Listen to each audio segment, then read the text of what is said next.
This is my ranking of all the Spider-Man movies ever made.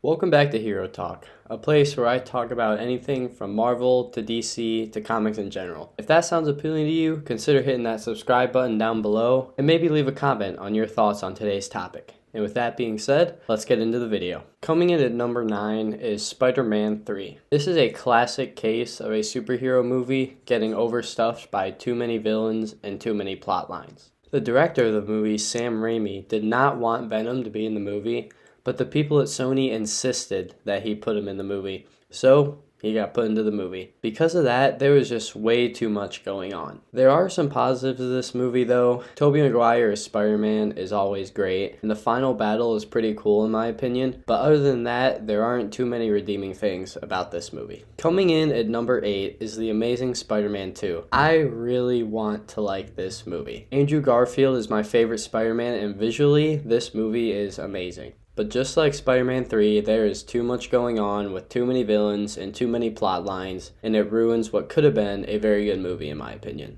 Coming in at number 7 is Spider-Man Far From Home. This is a really fun Spider-Man movie, and honestly probably one of the, if not the most rewatchable Spider-Man movies, but there are a good number of things that hold it back. Once again, a villain of a Marvel movie wants revenge on Tony Stark, and that's the whole reason why he's a villain. They already did that in the movie before, Spider-Man Homecoming, so I just think it was getting too repetitive at that point. Coming in at number 6 is Spider-Man Into the Spiderverse. And I know this is going to get a lot of people mad because this movie is very loved. I don't hate this movie by any means. I actually like the movie a lot, and I'm really looking forward to the sequel in June. I just think I prefer live action movies over animated movies, and I don't think it's fair to compare this movie to the live action ones. I think it should be in its own category. Coming in at number 5 is Spider-Man 1 or Spider-Man 2002.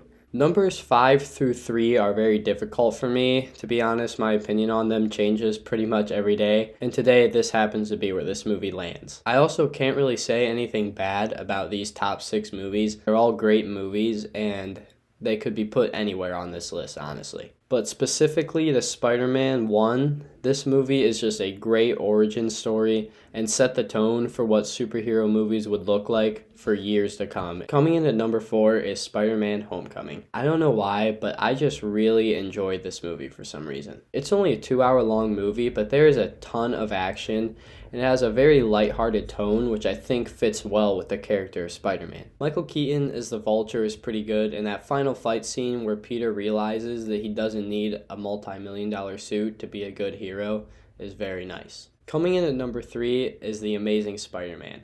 I probably enjoy these movies more than the average person, but what Mark Webb was doing with this universe before Sony stepped in and messed it all up was very, very good. Andrew Garfield as Spider-Man is just the perfect casting and plays the character of Spider-Man to perfection in my opinion. The darker tone of this movie is a nice contrast to the previous Sam Raimi trilogy, and I think the Amazing Spider-Man franchise gets too much hate in general. Coming in at number 2 is Spider-Man No Way Home. The second half of this movie is about as close to perfection as you can get. The return of Tobey and Andrew to the big screen was amazing, and it's not like it was just a fan service thing either. They played a big part in the movie, and it made sense that they were actually there. The only reason this movie isn't number 1 is I think the first half of the movie was poorly executed and could have been done better. Coming in at number 1 is Spider-Man II. From the train scene to Alfred Molina as Doc Ock, this movie does just about everything perfectly. I really don't have anything bad to say about this movie. With all that being said, I hope you enjoyed this video. Make sure to leave your opinions in the comments down below, and I'll see you in the next one.